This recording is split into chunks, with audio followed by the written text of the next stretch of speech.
So let me know when all 5 are on board and we'll open up the meeting. All 5 are present.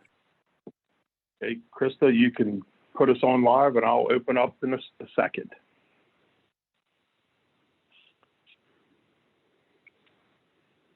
Okay. Good morning, everyone. Before we begin with a moment of silence and the pledge, would you please keep the family of Krista Hart in your thoughts and prayers today due to an illness in her family. Krista, my condolences or sympathies and hope for the well-being of your family member. With that being said, you're welcome, Krista. With that said, would we please take a moment of silence?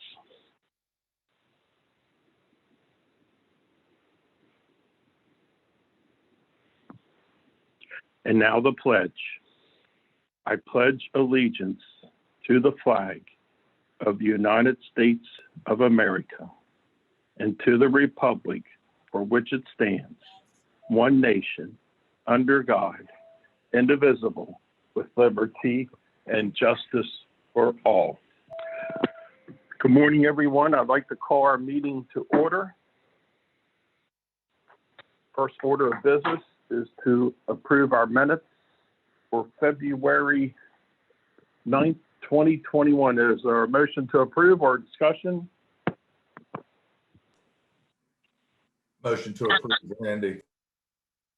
This is Wayne. Terry, second. Okay, I have a first and a second. Any discussion on the minutes? If not, I call for a vote to approve by name. Say aye. Jeff, aye. Aye, Court Minor Schmidt. Terry, aye. Okay. Aye, Wayne. Terry, aye. Aye, Randy. Okay, Chris, that sounded like 5. All right, thank you, gentlemen. Now I'd like to call.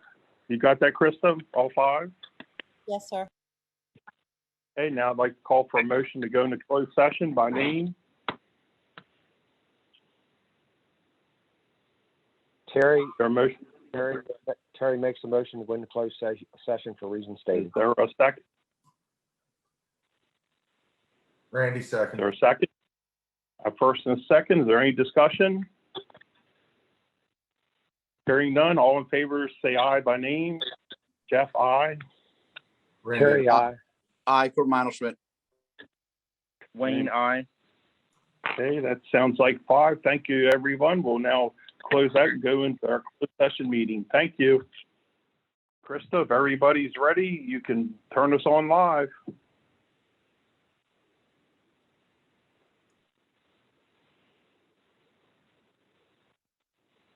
Okay, are we back live?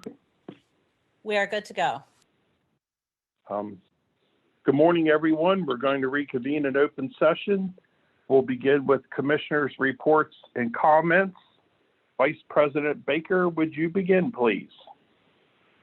I have nothing to report this morning. Thank you. Thank you. Commissioner Kiefer? Yes, just one quick note here. I wanted to thank and congratulate the Board of Ed, teachers, staff, parents, and mostly the students for their successful return to school. I think by all accounts that first day, which was the umpteenth first day in many respects for this school year, went successful.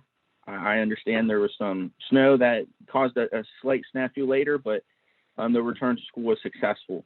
I certainly understand the frustration the Board of Ed may have had with conflicting, I guess you'd call them PSAs from the state. In December, we were told to hunker down, and January, no reason schools can't reopen. So I know that was frustrating for the school system. They had a plan in place to return, and they were able to implement it, and I believe they were ahead of schedule as required by the governor. So thanks to everyone for a successful return to school. That's all. Thank you, sir. Commissioner Meinl Schmidt, do you have some comments? No comments this time. Thank you, sir. Commissioner Wagner? No, just as the road crews have been catching the devil, all of our employees in this weather, I just wanted to thank everybody for hanging in there. That's it. Yeah, the same here. My only comments, thank our highway guys and everybody involved with keeping our roads clear and safe during the snowstorms. They do an excellent job and don't receive all the credit that they deserve. And that will conclude my report. Krista, I will go now to staff comments. Is any staff waiting to present? Yes, we have Susan Buchanan. Okay, thank you. Susan, you introduce yourself in the matter. Good morning. Susan Buchanan, Director, Office of Grant Management. I'm here this morning requesting a consensus to submit a letter from this board to the Department of Housing and Community Development Secretary Kenneth Holt. The letter requests that recently submitted supplemental information related to the redevelopment of the Miller Lumber property into the new C&O Canal National Park headquarters be considered when reviewing a recently submitted grant application that was submitted by the county on behalf of Medco. This additional information is related to the extensive historic mitigation efforts that Medco has undertaken for the project, and it's hoped that this information may result in a favorable review of the grant application. A draft of the letter was emailed last week for your review. I'd be happy to answer any questions. Commissioners, thoughts or comments? Susan, you're looking for a vote of support? A consensus just to move forward with submitting the letter.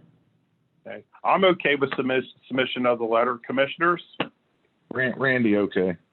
Court Schmidt, I'm good. Wayne, I'm okay. Terry's okay. Okay, well, thank you, Susan, very much. Thank you. Thank you.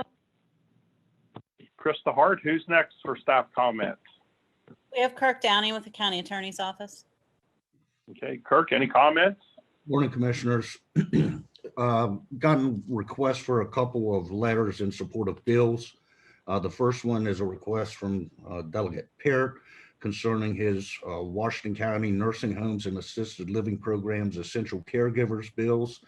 I believe he has provided the Commissioners with a copy of the bill, as well as a letter asking that the board vote in support of the bill, so that he has a letter of support when the matter goes to a bill hearing. This is to provide some of the problems that have arisen during the COVID pandemic, where visitation to nursing homes has been curtailed, if not restricted altogether. Commissioners, thoughts, comments? I'm in support. Jeff, I'm in support. I mean, I talked to Delegate Parrott and this Randy, and I had some concerns and expenses to the homes and some of the personnel they might have to add, but I came to the conclusion in my own mind the bad out, the good far surpasses the bad. I personally know families whose loved ones passed away, and they just couldn't get in to see them, and that's a hard thing to do, to die alone without your family, or at least somebody in your family there with you. So I do support it. And Commissioners, any other comments? Court Schmidt, I agree with Randy. And thank you. Wayne, Terry, thoughts?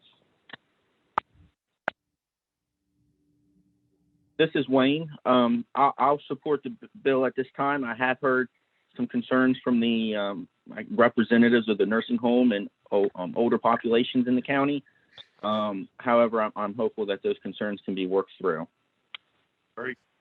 Commissioner Baker, thoughts?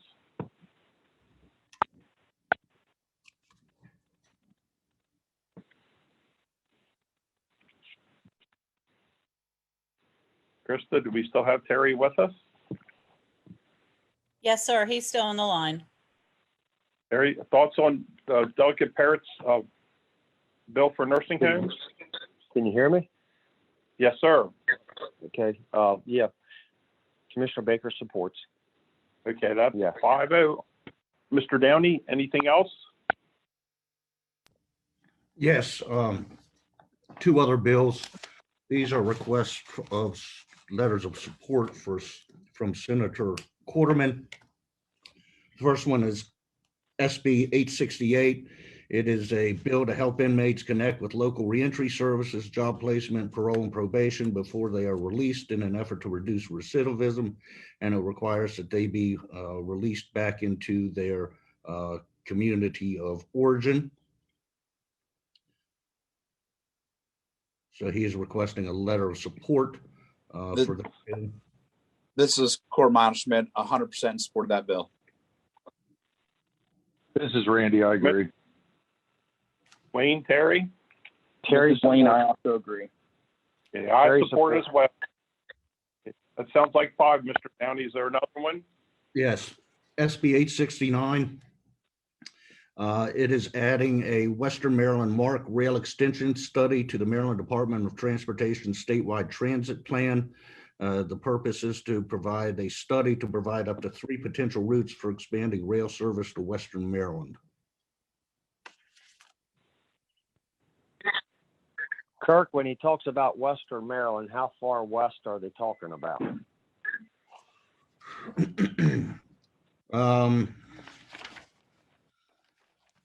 Just a minute, I'm looking at it here. They're talking about, well, they want to study the public transportation needs of Allegheny County and Washington County in the vicinity of Interstate 70 and 81. Confer with stakeholders, including the Board of County Commissioners, City of Hagerstown, Allegheny County Board of County Commissioners, City of Cumberland, and the town of Hancock, as well as residents in those areas. Thank you.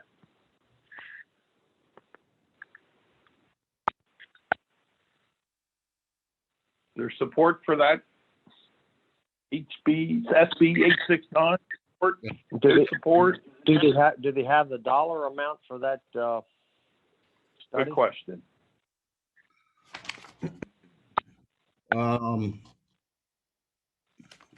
I don't have the fiscal note. The bill itself doesn't provide a dollar amount. It just says that the mandates that the Department of Transportation conduct the study.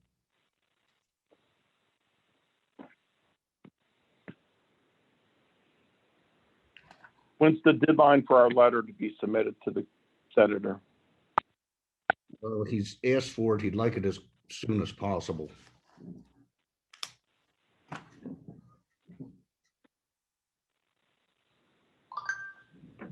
Not sure when the hearing is on that. I can take a look. Commissioner, thoughts, comments?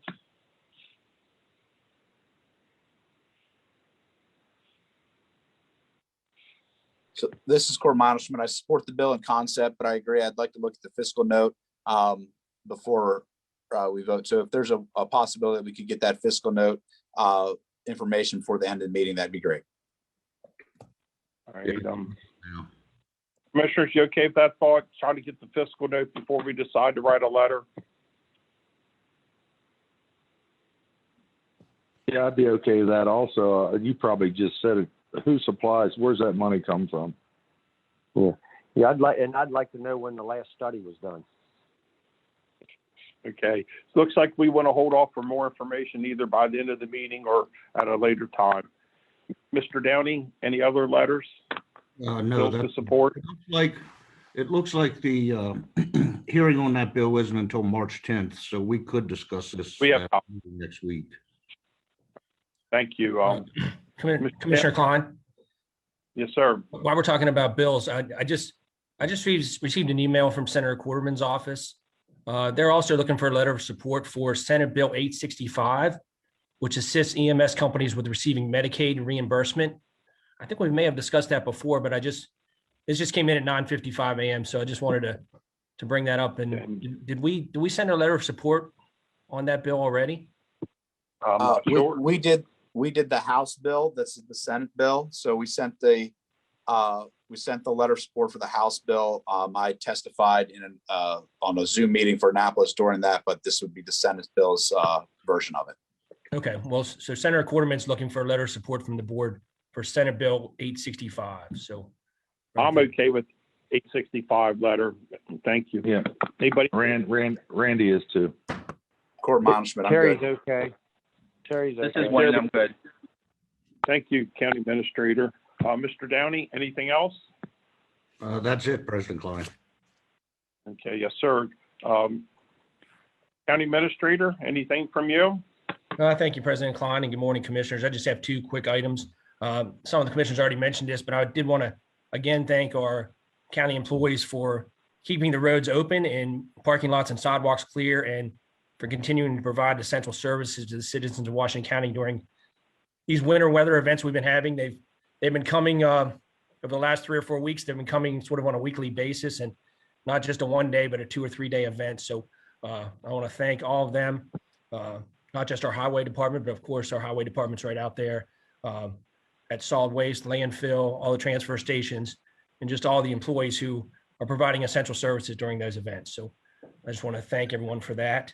And the second item I have, I want to let everyone know that beginning next week, March 2nd, the commissioners will be meeting in person here in the commissioners meeting room at the county administration building. The COVID-19 numbers in Washington County are continuing to decline, and we're hopeful that they will continue to do so.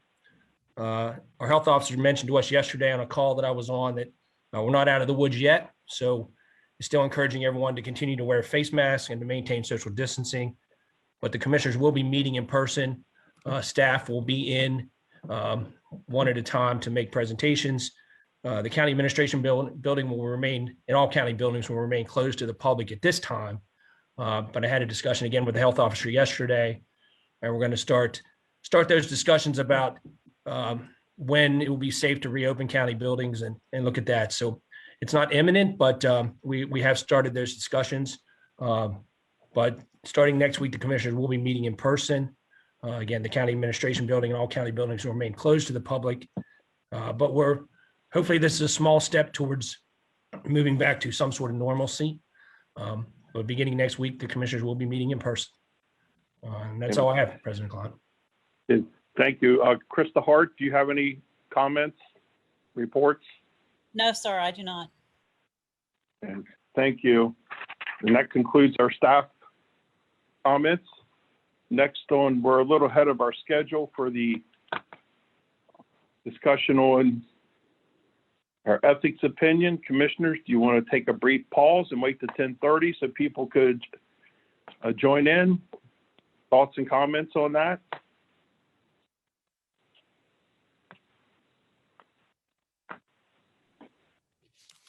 We do have Kevin Cerrone on the line if you'd like to discuss his budget adjustment. Okay, with Commissioner Joe Cave, have Kevin Cerrone jump in. Hearing no objections. Okay, put Kevin on, please. Thank you. Good morning. Can you hear me? Yes, sir. Introduce yourself. Matter, Kevin. Thank you. My name is Kevin Cerrone. I'm the Director of Transit for Washington County. What I have today is I'm requesting a motion to approve budget adjustments due to a reduction in Maryland state funding match. The Maryland Department of Transportation and Maryland Transit Administration has notified the county that they will not be providing matching dollars for FTA capital grant awards in FY21 and potentially beyond.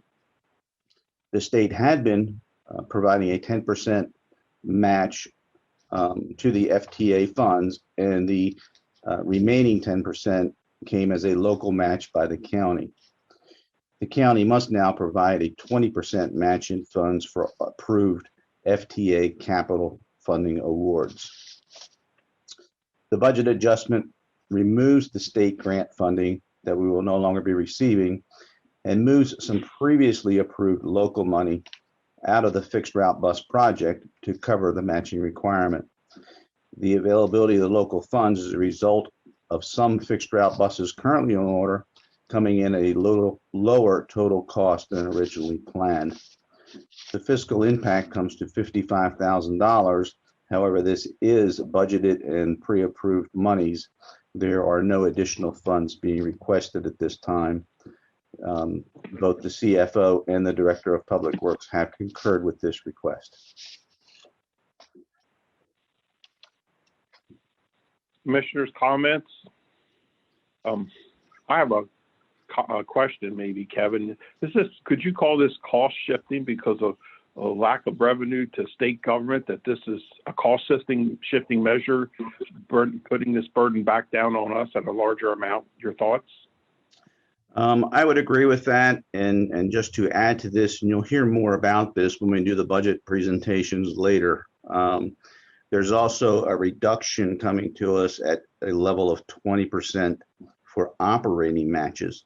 So they're still providing an operating match to FTA funds. However, the amount is being reduced by 20%. And again, you'll hear more about that when we do our budget presentation coming up in the next couple of months.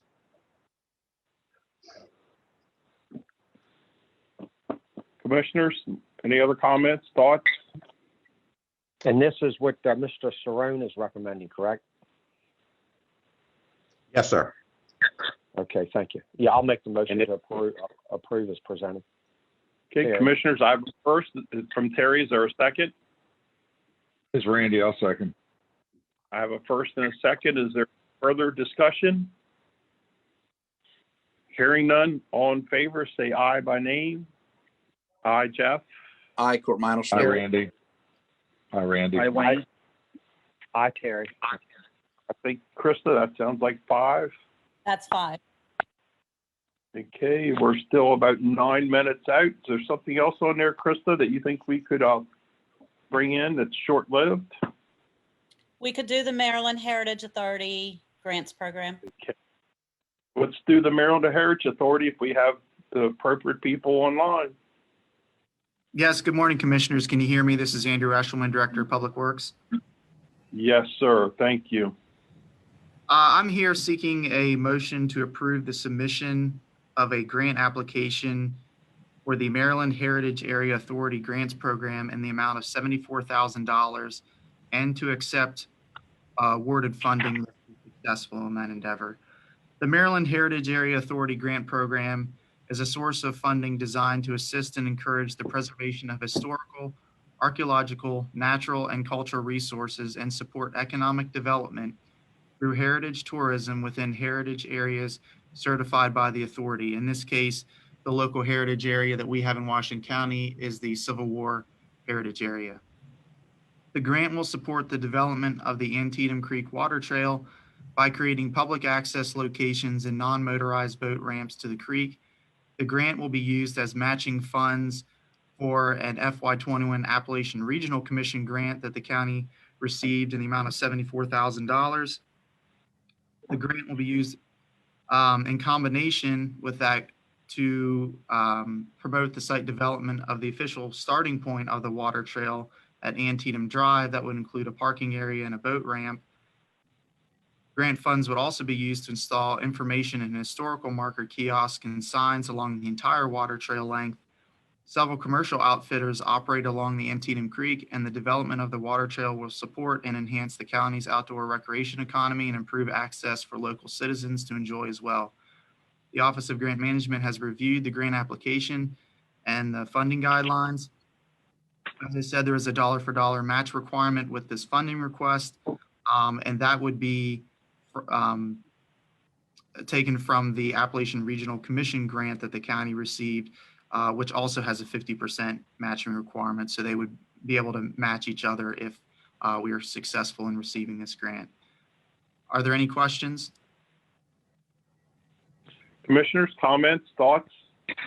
Yeah, this is Terry Baker, and this is just hearsay. I've heard that there's a letter or a documents surrounding that particular piece of property that there's a possibility that the construction of what we possibly want to do or certain types of construction aren't permitted on that property. Have you seen anything like that, Andrew?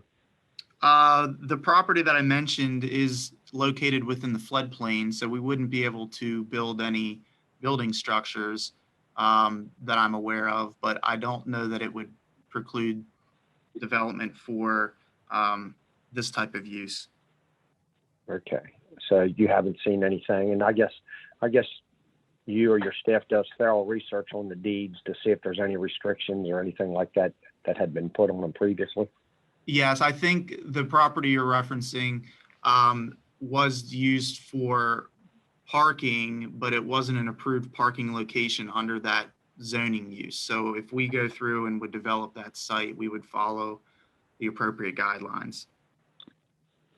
Okay, thank you. Commissioners, any other thoughts, comments? Is there a motion to approve? Randy, I motion to approve. Okay, I have a first. Is there a second to approve? This is Wayne. I'll second. All right, I have a first and a second. Commissioners, is there any further discussion? Hearing none, all in favor say aye by name. Aye, Jeff. Aye, Court Schmidt. Aye, Randy. Aye, Wayne. Aye, Terry. Okay, that sounds like 5. Thank you. Thank you very much. Commissioners, I believe we're pretty close to the 10:30 start time that we could go ahead and begin with our original first agenda item, discussions of our ethics opinion. Commissioners, you okay starting a few minutes early? Commissioner Klein. Yeah, that's fine. I was gonna say, Yes, Commissioner sir. Klein, I know that Mr. Prue and Mr. Brandenburg are, I think they're on and ready to go if you wanted to do that as well. Well, we certainly can. Commissioners, you okay bringing this Mr. Prue on first? Yes, Randy, I'm fine. Commissioners, anybody Terry. else? Terry's fine. Okay, I'm fine. Wayne, Court? Yep, I'm good. Okay, well, let's bring Mr. Prue, Mr. Brandenburg on, and please introduce yourself and the matter. Good morning, Mr. Klein, Commissioners. This is Jeff Prue, Chief Operating Officer of Washington County Schools. I'm here with Good morning. Mr. Brandenburg, Executive Director of Finance, and the matter we have before you this morning is requested adjustments to the Board of Education's FY 2021 General Fund budget. As you're aware, the Annotated Code of Maryland requires local school systems to periodically reforecast their financial needs and make necessary changes to the budget. With that being said, the Board of Education's Finance Committee reviewed these items and the board approved those items at their February 16th, 2021 meeting. And we are here and happy to answer any questions you have. Hey, Commissioners, thoughts, comments? This is Court Schmidt. If you could go over 2 of the increased expenses, the $1.75 million to cover pay during prolonged closure for food services. If you could explain that, please. Sure. The Food Service Department is an enterprise fund of the Board of Education. That being said, it's is required to raise its own revenue and, of course, cover its own expenses. During the period, which we've been closed, or even the period when we did have in-person learning in the fall, we only had a limited number of students. So the revenue is not there to support the staff that is employed within the Food Service Department. So the general fund is supporting that enterprise fund to cover the wages that need to be paid to staff during this period. And that's the estimated $1.75 million that you have in front of you. Thank you. And if you could also explain the almost $900,000 in fixed charges. Yeah, so that's a transfer of regular wages that are covered for virus leave for staff that are isolated or quarantined due to the virus, being moved to the fixed charges section. We see the COVID leave, the quarantine pay required under the CARES Act as a benefit. Therefore, it's being moved to the fixed charges area, which is where we would normally record all benefits expenses. Okay, thank you. Okay. Commissioners, any other questions, comments? This is Randy. I'd move to approve the requested adjustments to the Board of Education fiscal year 2021 general fund budget. Okay, Terry I have a second. first, second by Commissioner Baker. Any further discussion? Hearing none, all in favor say aye by name. Aye, Jeff. Aye, Court Schmidt. Aye, Randy. Aye, Wayne. Aye, Terry. Okay, that looks like 5. Gentlemen, thank you very much. Appreciate it. Thank you, Commissioner. All right. We'll go back to the initial item on our agenda, the discussion of ethics opinion. Commissioners, I'll open it up for discussion to the commissioners. Thoughts, comments?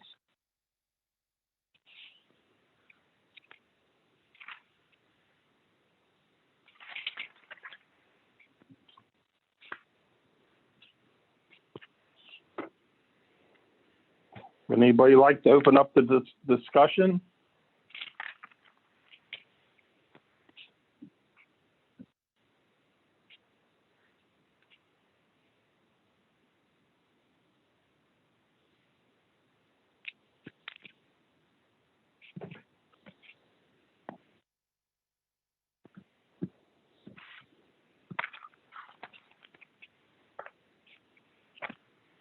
Krista, just to make sure, is everybody online? Yes, sir. Okay. Again, we just recently had an ethics discussion in regards to Commissioner Mimo Schmidt. I open the floor up to conversations to the commissioners. Who would like to begin?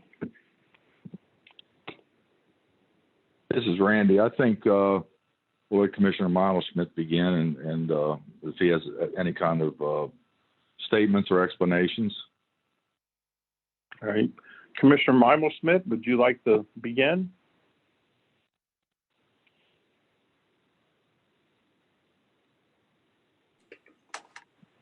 Commissioner Klein, this is Bob Klein.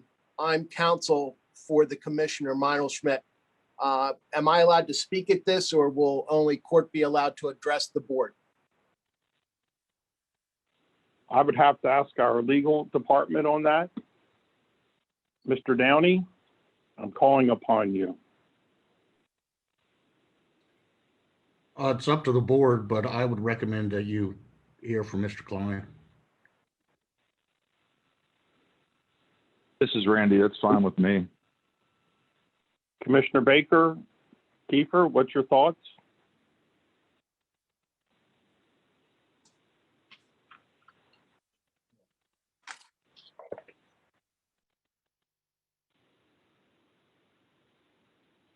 Terry, Wayne, what's your thoughts?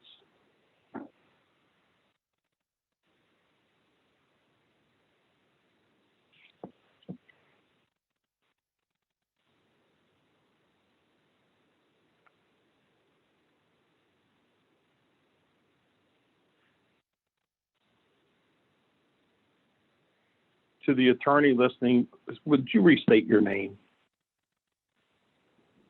Certainly. Robert Klein, K-L-I-N-E of Cook and Klein. Yes. Good morning.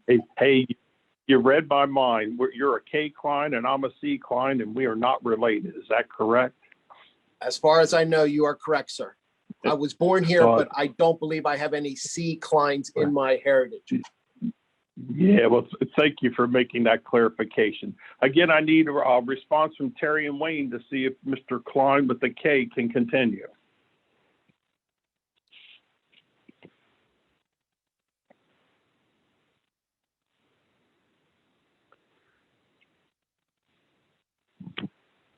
Hearing no response, we're at an impasse. I'm just going to have to ask Terry, are you willing directly? Do you want Mr. Klein to continue on behalf of Mr. Mimo Schmidt?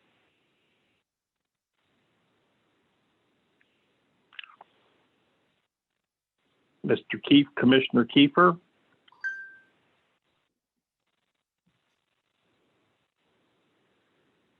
Hearing no support, Mr. Klein, I just would call upon court to comment at this time. Then on advice of counsel, I will not be commenting at this point. You've got the ethics opinion and you've had a closed session meeting. Thank you, Commissioner Mimo Schmidt. I appreciate it. Commissioners, are there any comments, further discussion?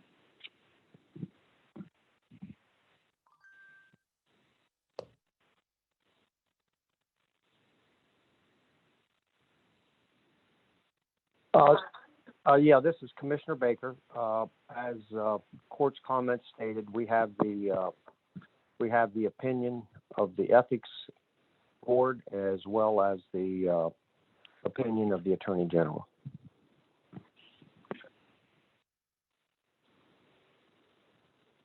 All right, that's one comment. Mr. Kiefer, Mr. Wagner.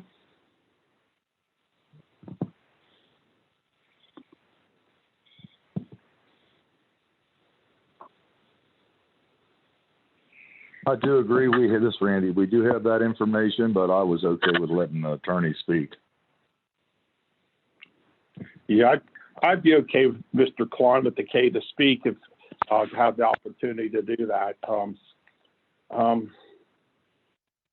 Unless I hear objections from Wayne or Terry, I'm going to allow Mr. Klein to speak. Do you have any, Terry or Wayne, do you have any objections to allow the attorney for Mr. Mimo Schmidt to speak? If not, I'm going to grant him a few minutes or what it takes for him to get his point across. I have no objection, President Klein. Okay. Okay, that'll make 3. Terry, are you okay?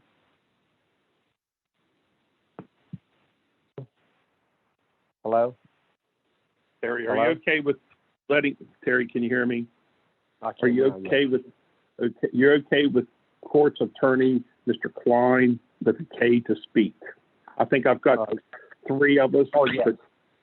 Okay, Mr. Klein, sorry for the delay in that reaction on that. Would you go forward with your comments, sir? Thank you, and I appreciate the board allowing me to speak. You're welcome. I've read, or I've had an opportunity to review the Attorney General's opinion. I believe you're referring to the February 18th, 2021 letter addressed to the Honorable William Wivel, if I'm pronouncing the gentleman's name correct. Wivel. Is that the Attorney General's opinion you're referring to?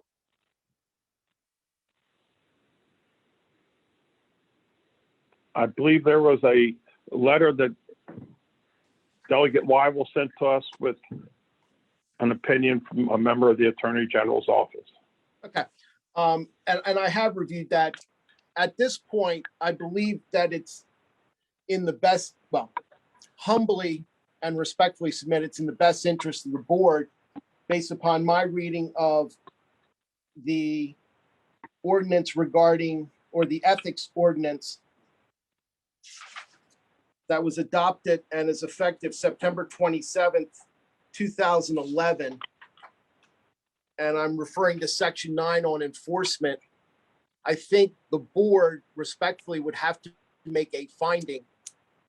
And I think in order for the commissioners to make a finding, there would have to be some sort of evidentiary hearing so that the commissioners can ferret out all facts, good and bad, if on whatever side they fall, before they would make any decision regarding the removal of court.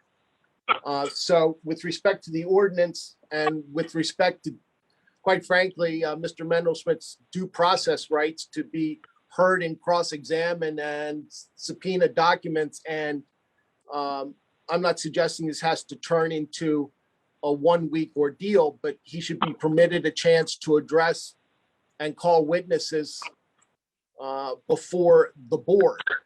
This could possibly be done, and Mr. Downey can weigh in here on behalf of the county.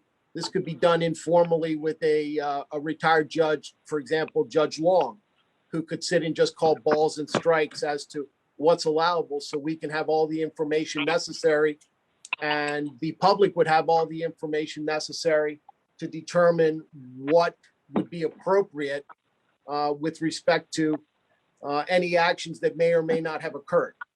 Thank you.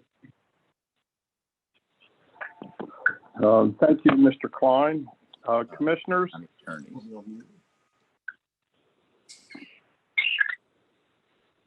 Commissioners, comments, thoughts?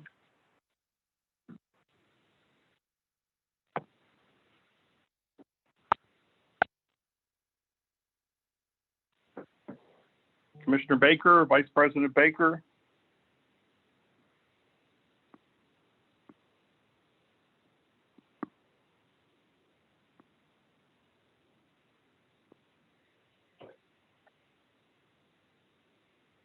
President Klein, this is Commissioner Kiefer.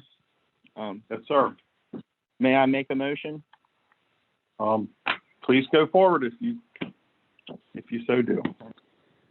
Based on the findings and opinions of the Washington County Ethics Commission and the Office of the Attorney General of Maryland's determination that our board has appropriate authority, I hereby make a motion to remove Commissioner Meinelschmidt as a member of the Washington County Board of County Commissioners, effective immediately. Commissioners, I have a motion. Is there a second?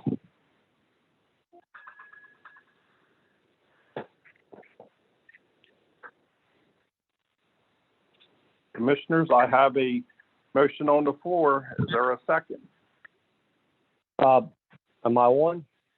Yes, Terry, I can hear you. Okay, yeah, this is Commissioner Baker. I will second that motion. Okay, Commissioners, I have a first and a second. Is there any further discussion? This is Commissioner Schmidt. I'll be recusing myself from this vote.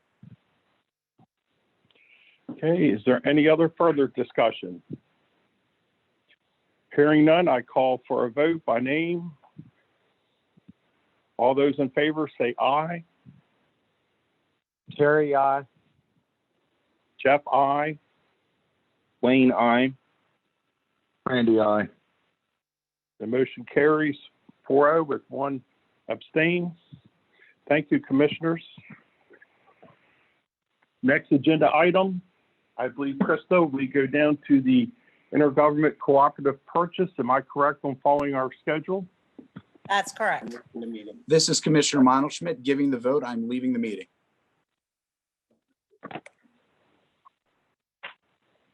Okay, thank you. Next on our agenda item, we're way ahead of schedule, but I'm going to go ahead and proceed if that's okay. Perfect. All right, I believe it to be the intergovernment cooperative purchase electronic monitoring equipment services. Krista, do we have those people available? We do.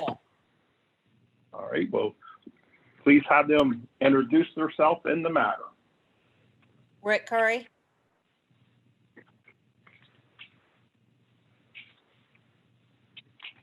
Good morning. This is Major Craig Rowe, Warden, Washington County Detention Center.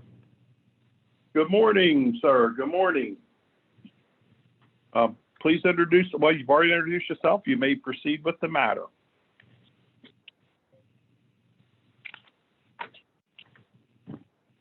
Is Rick on the line? Do you know? Rick I think is we're on- working on, He is on the line. okay, you can begin at your convenience.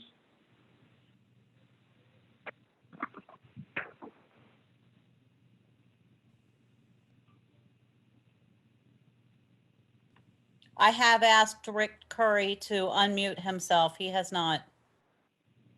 All right, thank you. We'll wait on him.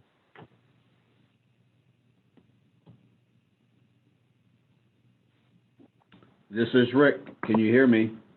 Yes, sir, Mr. Curry. Sorry about the delay. I had a little trouble getting on. That's This is okay. Rick. Go ahead, sir. Rick Curry, Director of Purchasing for Washington County. Subject this morning is Intergovernmental Cooperative Purchasing, INTG 20-055, which is the rental of electronic monitoring equipment for the Washington County Detention Center and the Day Reporting Center. Recommended motion move to authorize a resolution, the approval of rental of electronic monitoring equipment services from BI Correctional Services Incorporated of Boulder, Colorado. As you can see, the unit pricing for the items, which is the tracking devices and the GPS trackers. The pricing is based on a contract awarded by Omni Partners, RFP number 0790A and contract number 201844994. Also, the Code of Public Laws does allow Washington County to procure services and goods that another entity has awarded.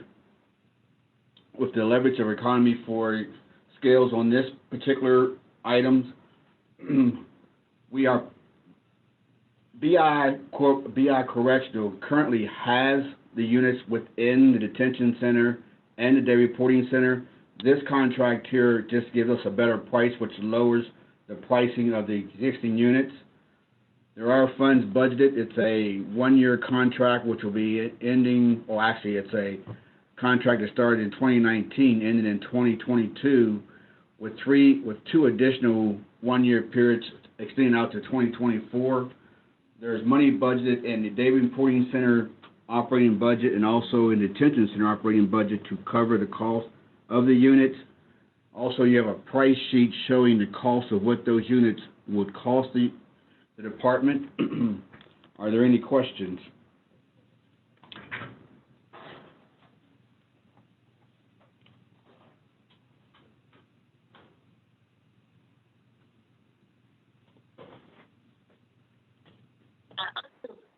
This is Terry. I'll make a motion to approve as presented. Very good. I have a first. Is there a second? Randy, I'll second. Okay, is there any further discussion? Hearing none, all in favor say aye by name. Aye, Jeff. Aye, Randy. Aye, Wayne. One more, is that all four? Aye, Terry. Okay, that's four. Thank you, Mr. Curry. Thank you, Major. Thank you. All right, good day. Good day. We're still a little ahead of schedule, but I think the next item is Sarah Greaves with a FY 2022 budget adjustment. Sarah, are you available? Good morning, Commissioners. Yes, I am available. Sarah Greaves here to present to you. Actually, I have a correction on this agenda report form. Excuse me. It should be fiscal year 2021 budget adjustment. It is for the current fiscal year that we're in. I've been in budget mode. I do apologize for that. Well. So as you know, Commissioners, you approve the budget in May of every year. So the bond issuance that we're going to talk about today was actually approved last May for the capital improvement plan. So prior to each bond issuance, our office reviews all of the projects that we are issuing bonds for to ensure that the funding is still needed and to ensure that the bonds are issued at the appropriate time related to the project schedule. So several adjustments are here before you to be made to the bonds in fiscal year 21. I have summarized them below. Some of the, there's two separate sections. We have tax-supported bonds and we have self-supported bonds. The tax-supported bonds are supported by taxpayers. The self-supported bonds are generally supported by those funds, whether it be water quality or solid waste. So the Eastern Boulevard 2 construction has been delayed due to timing of the first phase. And so we would like to reduce the bonds that we were going to issue for that project and redirect them to different phases of the Professional Boulevard project. Also, Wright Road is currently planned for fiscal year 21 to 24. And so those bonds can be issued in later years, and we'd also like to redirect those funds as well to the completion of Professional Boulevard phases 2 through 4. In addition to that, we have some reductions to be made to the self-supported bonds. The closeout cap rubble is one project that should be that was set to be funded with bonds from solid waste, but we have cash reserves set aside for that cost, and so we would like to use cash instead of bonds for that project. Also, we reviewed several water quality projects, the pump station upgrades, the capacity management project, and the Smithsburg wastewater treatment plant project. These projects, except for the pump station upgrades, which was determined we just don't need to issue those bonds, we don't have cost to substantiate issuing those bonds yet, so we're going to increase the project next year to reevaluate that need. But related to the capacity management project and the Smithsburg wastewater treatment plant, we would like to hold off issuing bonds. We're currently in the process of applying for state loan, and generally we secure a much lower interest rate if we get approved for loans, and we won't get that information probably until May from the state. So we have looked at when we will be expending the funds for these projects, and it's been determined that we do have the ability to hold off on that decision. We don't want to issue bonds ahead of getting the decision from the state because we could potentially save some money on debt service. So all in all, what this adjustment does is it redirects funds that were going to go to Eastern Boulevard 2 and Wright Road. It directs them to provide funding for Professional Boulevard phases 2 through 4. It does not increase the bond issuance amount whatsoever from what was approved last May, and self-supported bonds will reduce overall. And you will see increases in FY22 capital budget related to those self-supported bonds that we reduced for capacity management in Smithsburg, just in case, because we'll have to fund that eventually. We just don't have to fund it this year. I know that was a lot of information. Does anyone have any questions?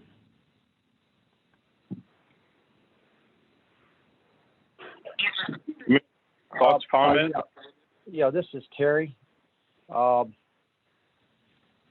Is it urgent that we decide that vote today? Could we have that vote next week or the week after? I would prefer to put it on hold until I really understand it fully. I would request it, if possible, that it go on the agenda next week. The only reason is that if it is approved, we have to get this information to our bond counsel to, for her work that she has to do with the resolution for the bond issuance. But I can wait a week. Okay, thank you. I would prefer that. Commissioners, thoughts, comments on a week at the latest? I think an additional week is warranted. I would support Commissioner Baker. Commissioner Wagner, Yeah, this is Randy. That'd be fine. that's fine Thank with you. me as well. Sarah, please get that on the agenda for next week. Okay, will do. Thank you. All right, thank you. Next on the agenda, I guess, Sarah, you're back up. Please introduce yourself in the matter. Thank you, Commissioners. Sarah Greaves, Chief Financial Officer, here to present to you a budget preview for fiscal year 22. I did prepare a PowerPoint. I think our PR department has it. Great. They've put it up for me. So I will be bringing the first draft of the general fund budget to you next week, Commissioners.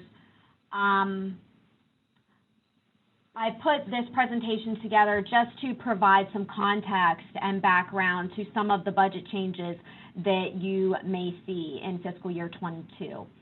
Next slide. In front of you is the budget schedule. Operating budgets were released to departments and or outside agencies in December, and they were returned to our office in January. At that time, the Office of Budget and Finance began our initial review. We double-check the reasonableness of requests, and we make sure that all documentation that was needed was provided.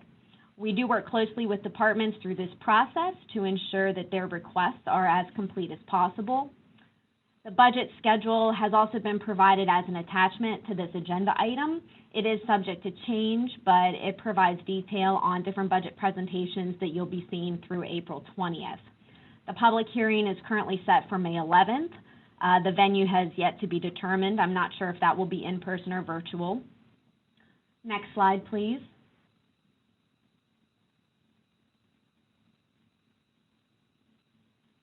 Okay, the chart in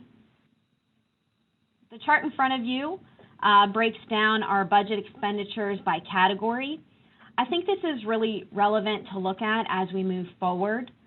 The majority of our budget is provided to outside agencies, with 48% alone dedicated to education. We provide another 6% to agencies such as the Health Department, Humane Society, Commission on Aging, Soil Conservation, agencies like that. The third row down for other county funds, with 5% there. That's essentially funding that is provided for the operation of other county responsibilities that the general fund contributes to, such as transit, highway, the golf course, grant management. These are all separated into different funds, and so that represents funding allocated from the general fund to support those. You know, it pays for wages and benefits and other operating costs that are required. Operating shows at 6%. Let's just skip that for a second. We'll come back to that. Below that, you see debt service and capital. Debt service represents principal and interest that we currently pay for financed capital projects. And capital is funding that's provided by the general fund for capital projects. It goes into the capital plan. There are a lot of projects that we have that require cash, and so those funds are needed for that purpose, and also to reduce the amount of borrowing that the county has to do to fund certain projects. The last category, obviously wages and benefits, it represents 26% of the general fund budget. And I basically went just through that to say that the county operates on about 6% of the total budget as far as costs to operate. If you take out wages and benefits and you take out the funding that's allocated out. And as you can see, as you look at this list, some of these categories cost a significant amount of money, and they're also very difficult to reduce. Some are required by law as well. So just wanted to provide that for you to keep that in the back of your mind as we move forward. Okay, next slide. All right. As we look at fiscal year 22, we have to remember that the role that fiscal year 21 has had and will have on budget variances as we compare one year to the next. The fiscal year 21 budget was approved earlier in the pandemic. The county moved forward with a conservative budget following state assumptions early on, which represented a potential for 18 to 20% unemployment. This was taken very seriously, and the county reduced income tax expectations relative and to safeguard the county against over-obligating our resources. Even still, we did maintain all services to citizens during this year. However, the county did without a number of requested budget items for fiscal year 21 and also had a zero appropriation for capital projects from the general fund to the capital plan. So these reductions do and can have an impact on county infrastructure. And, you know, it's okay as a one-time event to balance the budget under a difficult year, but not something I would recommend going forward. The fiscal year 22 budget will be coming to you next week.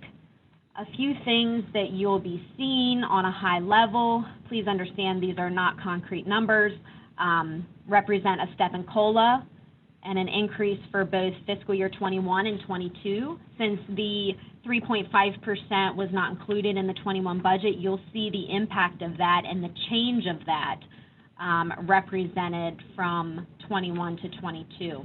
You'll also see the restoration of capital funding as well as the cost of the firefighters. So while the cost of the firefighters will be offset by a grant, it's still going to increase our costs as an expenditure increase. So we'll see the expenses go up, but we'll also see the revenues increase for that grant. So I just want to make sure that you're aware of that. Even though it nets to basically zero, it's still going to show as an increase. And if we take a look just at those three items alone, add them up, there's about $12 million right there. So the premise of this slide is just to provide some detail that shows you ahead of time that the county is expecting to have an increased budget over fiscal year 21, and to also look at some of the reasons why, not just the figure alone without any context or background. Okay, next slide, please.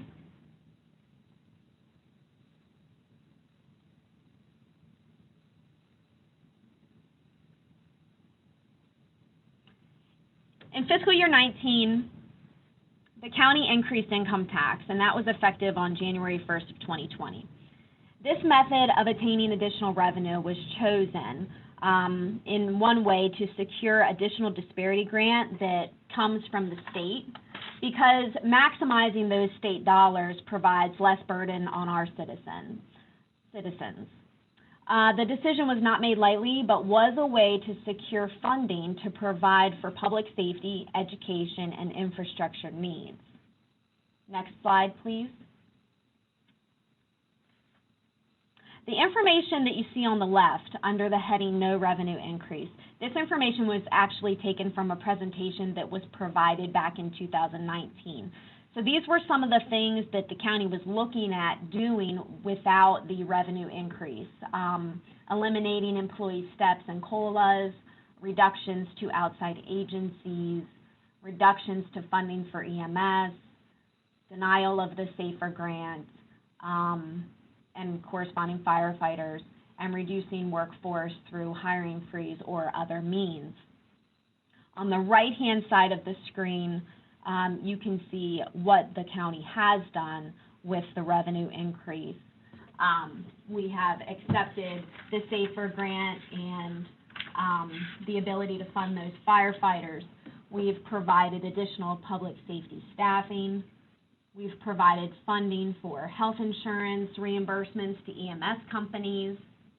The county's been able to maintain the workforce with no layoffs, have provided step and COLAs to employees, prepared for future education increases related to Kerwin, prepared for future costs related to the Police, Fire, and Emergency Services Training Facility, and has also been able to provide funding for infrastructure. Next slide, please.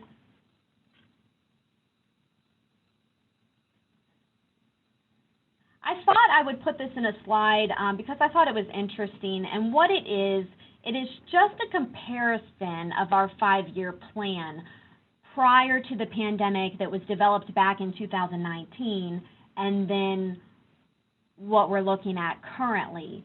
Please don't take the numbers off this slide because they may likely change because of some information, new information that's been released related to income tax and the disparity grant. But the point of it was to compare what we had projected back in 19 for fiscal year 22 and where we're at today with what we think is going to happen. And I think it's valuable because overall the projections do show in line, which is good news because decisions were made based on an anticipation of expenditures. We know they're going to come online and we need to be able to fund them. Next slide, please.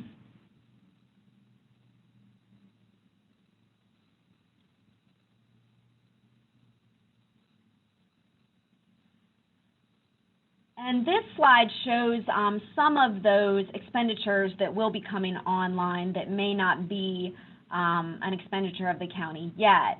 And so it's imperative as we move forward that we keep some of these recurring costs in mind that the county will be obligated to fund. We don't want to spend all of our anticipated revenues on current needs because we won't set ourselves up for a sustainable path forward if we do that. So as you know, the firefighter costs, approximately $2.7 million. Impacts from Kerwin or other WCPS requirements, there's a $2 million placeholder there. The P25 10-year radio lease is something you're going to be hearing more about. That comes with an $800,000 annual price tag. And that is for upgrading the infrastructure for our radio systems, which is needed. And also the Police, Fire, and EMS training facility, you see there about $400,000 related to that facility, just for upkeep, utilities, and so on and so forth. Next slide, please.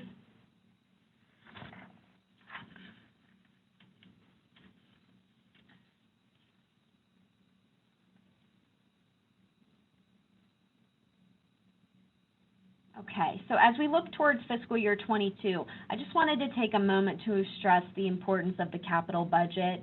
The chart that you see on the screen provides funding from 2018 to 2021.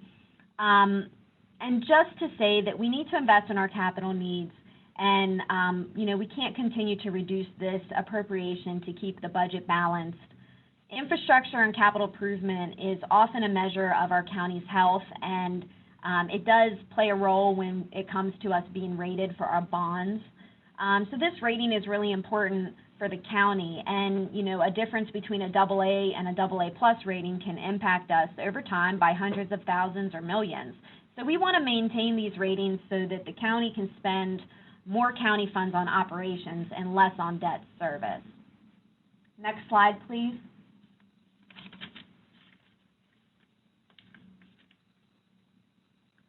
Last but not least, we still need to maintain flexibility in our budget. The governor's relief bill calls for 0% income tax on unemployment benefits. This represents some revenue that the county's already received. And so the preliminary numbers that I saw on this, $4 to $5 million of an impact. So, we're watching these things closely. Potential state cuts to local governments, or cost shifts. I mean, we've already seen the impact of the state reducing, even funds for transit capital. We just heard about that today, and we know that there's more reductions coming on the operating side. This is across the board. And what happens when the state makes those reductions is, on one hand, it may be, impacting transit, but we make up the difference, and we'll have to come in and make up that difference as well. And all these little adjustments that are made can add up pretty quickly. The state anticipates commercial assessment appeals and reductions in property tax. I do have a meeting with SDAT later this week related to this to try to get some estimates for budget purposes for those appeals. We still do expect some increased costs from healthcare as a result of the 2020 delays. And, as we're all aware, the pandemic is still ongoing. There could be other potential unknown impacts that we face. Hopefully, with the vaccine out, we can feel more confident, but it's still here, and, we just need to maintain that flexibility in the budget to provide for those other costs that we know are coming online, and also what you see on this screen here from this listing. So with that, you can change to the next slide. I can accept any questions or comments that you have. This was supposed to be just a high-level overview of what you can expect to see as we move forward. Next week, when I come to you, I will have a decent draft of the revenues that we anticipate, and then on the expenditure side of the house, I'm going to bring to you the requests, all of the requests. So the budget won't be balanced yet, but it'll give you a good look at the revenue that we have, the requests that we have coming in, and what our 5-year plan looks like relative. Sarah, this is Wayne. May I ask a question? Absolutely. Your budget presentation sounds very positive so far, which is good, given where we've been. Wondering about in your bullet point here, the state anticipates commercial assessment appeals and reductions in property tax. I know 2 of our larger property taxpayers happen to be retail outlets in Washington County. How would that process work? What kind of timeline are we looking at? And would anything be made retroactive to if an appeal is decided? When does that go into effect? Can you give a summary of how that works? And if you're not prepared now, maybe next time. I would like to hold off until next week. I do believe that the process is that appeals were due earlier in February, and I know that because I've had conversations with Melissa Adelsberger from the state, and that's why she informed me she couldn't meet with me until later this month, because she wouldn't have enough information to help me. But I do believe they are due, and I think that they affect, that's the appeal process for the July bills. So I don't think it's retroactive, but I will confirm that because, and I will come back to you next week with a more detailed presentation on that process. I know that they file an appeal and it goes to a separate board and it's reviewed and it's suggested how much reduction to their assessments that they could have. I do know that there's been instances where appeals have gone through for 30 or 40%, which can significantly impact county revenues, especially if it's one of the larger retail outlets. And because these commercial properties are assessed based on an income basis, that's why these reductions are occurring, because their income was less during COVID. So I'm going to get a better answer for you, Commissioner Kiefer, on that for next week, and if that's okay. Yeah, absolutely. Thank you. Yeah, Commissioner Kiefer, I'll just say that I'll let Sarah get that answer for next week, although I think that she's correct that I think this assessment is to begin on July 1. So I think it won't be retroactive, I believe, but she'll confirm that. But and I just want to say something. I want to thank Sarah for putting this presentation together, because we've had a number of discussions, and I know next week she's going to come in and we're going to start going digging deeper down into the budget, and what we talked about and what she's presented today is a high level look at it to give you the opportunity to start at the top and work our way down. So I know Sarah put a lot of effort into this, so I just want to thank her for doing that. And I hope it's been helpful to you. And obviously we can answer questions today, or we can answer questions during the week if you have any questions before we start getting into the a little deeper next week. Commissioners, any other comments, questions? Hearing none. Sarah, thank you very much. Thank I you. believe that, thank you very much, very much. I see nothing else on our agenda unless I've missed something. I would call for a motion to adjourn. This is Randy, motion to adjourn. Is there a second? Wayne, second. Thank you, Wayne.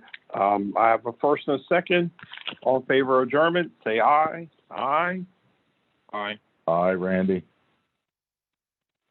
Is Terry on the line as well? Vice President Baker is on the line. However, he is muted. There he is. Yes, Okay. Thank you, sir. Meeting adjourned.